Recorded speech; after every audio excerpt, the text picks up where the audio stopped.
ଜୟ ଜଗନ୍ନାଥ।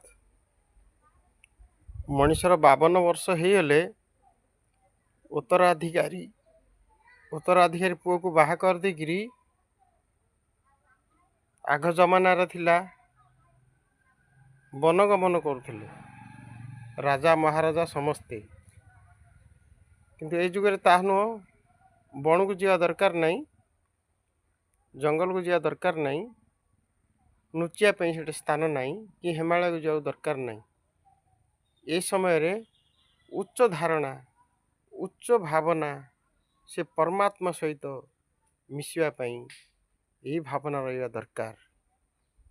ଆମେ କ'ଣ 52 ବର୍ଷ ହେଇଗଲା ପରେ ଆହୁରି ଲୋଭ, ଆସକ୍ତି, ଆହୁରି ମୋର ଘର ଦ୍ୱାର ହଉ, ଆହୁରି ମୋ ପୁଅ ଭଲରେ ରହୁ।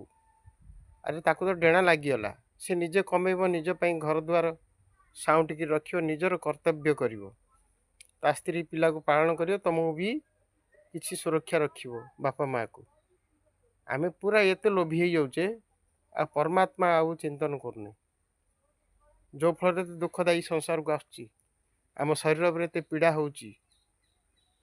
ସେଥିପାଇଁ ଏତେ କମାଣିରେ ଲାଗନି ଯେଉଁଟା ନିଜର ହାନି କରିବ, ଯେଉଁ ଆତ୍ମାକୁ ଭ୍ରଷ୍ଟ କରିଦିଏ।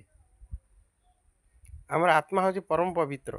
ଏ ଆତ୍ମା ପରମାତ୍ମା ସହିତ ମିଶିବା ଦରକାର। ତାଙ୍କରି ଶରଣାଗତ ହେଇଯାଅ, ତାଙ୍କୁ ଚିନ୍ତା କର, ତାଙ୍କର ନାମ ଜପ, ତେବେ ଯାଇ ମାନବର କଲ୍ୟାଣ ହୁଏ। ଆମେ ପୁରା ଲାଗି ପଡ଼ୁଛେ, ପୁରା ଜୁକ ଭଳିଆ। ଜୁକ ଯେମିତି ମଣିଷ ଦେହରେ ଲାଗିଯାଏ, ପୋଢ଼ ମଇଁଷି ଦେହରେ ଲାଗିଯାଏ, ପୁରା ରକ୍ତ ଶୋଷିକିରି ଏଡ଼େ ମୋଟା ହେଇଯାଏ। ସେମିତି ଆମେ ମନ ମୋଟା କରିକିରି ପୋଢ଼ ଭଳିଆ ଜୋକକୁ, ଯେମିତି ପାଣିରେ ପୋଢ଼ ମଇଁଷି ଦେହରେ ଲାଗିଯାଏ ଜୋକ, ସେମିତି ପୁରା ରକ୍ତ ପିଇକିରି ସଂସାରକୁ ସାଉଁଟିକିରି ସବୁ ରଖିକିରି ପୁରା ଜୋକ ଭଳିଆ ଧରିକି ରହୁଛେ ସଂସାରଟାକୁ, ଆଉ ପରମାତ୍ମାକୁ ଧରୁନି। ଆମର ଭଳିଆ, ଆମଠାରୁ ଆଉ ଏତେ ନୀଚ ମୂର୍ଖ କେଉଁଠି ଅଛନ୍ତି?